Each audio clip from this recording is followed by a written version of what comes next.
Hello my beautiful friends and welcome back to our channel and today's video on the bad kind of failure. So I wanted to talk about this topic today because for all of us as ambitious people at basically all times, we have goals that are unfulfilled. We are moving towards something that we want. And certainly I think that people can get growth and connection from different parts of their life. Growth doesn't have to be in a career sense or an athletic sense or anything like that, for example, and connection doesn't have to be with your significant other, for example. Some people feel their connection needs purely from their children or from their friendships or from the family, for example. Now I wanted to talk about failure today because as people who are striving to grow and wanting to move towards goals, there are two very different types of failures that occur along the way. There are two very different ways that we fail, two very different situations for somebody who hasn't yet achieved their goal. So in my mind, and the way that I like to present this to my clients in coaching, is that there is a useful kind of failure and a non-useful kind of failure.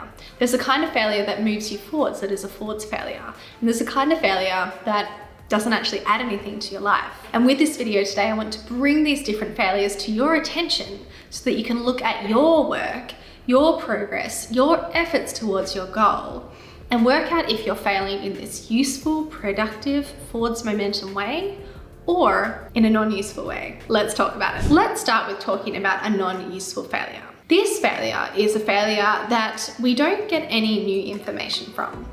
This is a failure that happens because we are escaping doing the work. Let's say that in a week on Monday, we decided that we wanted to achieve these subtasks for a goal by Friday. Now at that point on Friday, the reason that we failed to achieve those subtasks was not because we tried and realized that we didn't have the skill set or there was a deficit or whatever we did didn't work. But the reason that we didn't achieve those goals on Friday is because we didn't actually try.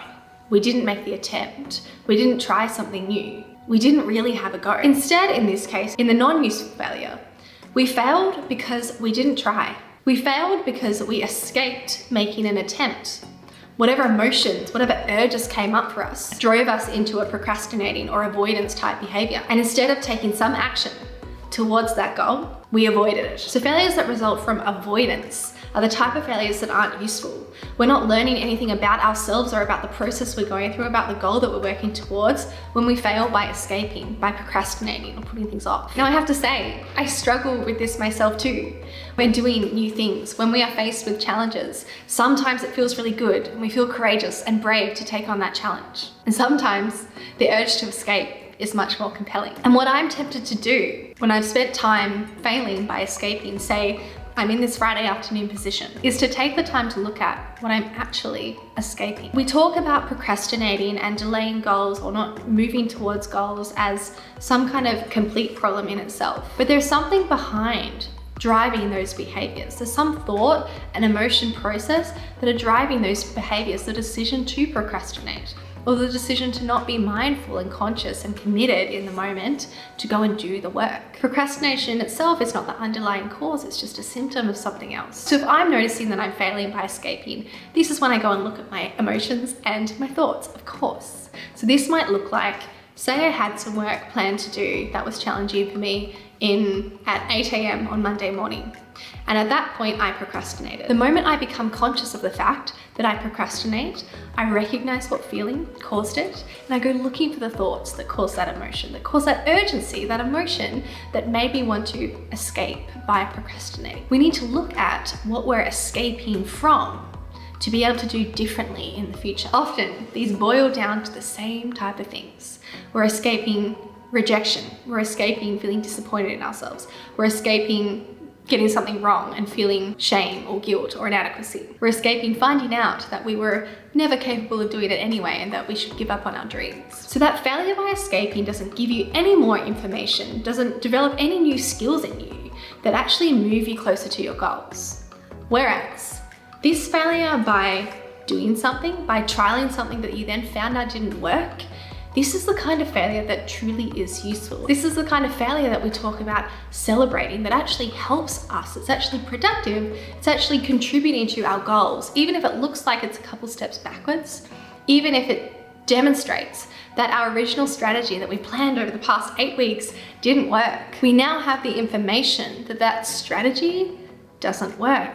Whereas before that moment, We didn't have that information. We gained that information through taking that action. This is the kind of failure that actually contributes to your goals. It still feels bad, and it takes a lot of work for most of us to be able to recognize what the actual win is here. And I don't recommend that you just tell yourself that failure is just learning and we should just be happy. We really need to go into our reasoning and logic and value system and see why it is so valuable to us. Because if you're going to do something big and amazing in the world, you are going to face a lot of good failures. And if you're going to choose to keep seeing them as backward steps and not develop the skill of being able to see what you're actually gaining from those failures, then it's going to be very hard to sustain keeping up that failure rate to extract all of that information that you need. We need to be able to change your mindset here. Not to be all sunshine and rainbows and only look at the positive things and always be happy about your failures, but to be able to see the genuine new information that you're getting from those useful failures, to be able to pull that out and take it forwards, make it useful, make it productive, make it contribute to ultimately achieving your goal. This is true resilience, being able to fail and extract what is useful from the failures and grow from that. And if you know that you have trouble taking those failures and actually processing them into something really useful for yourself, if you know that your failures kick you down and out and send you into a spiral for hours or days or weeks, come along coaching with me. The only way to change this pattern is to look into your thoughts and develop a value system that allows you to fail well. I hope you guys found this one useful, and I'll see you in my next one.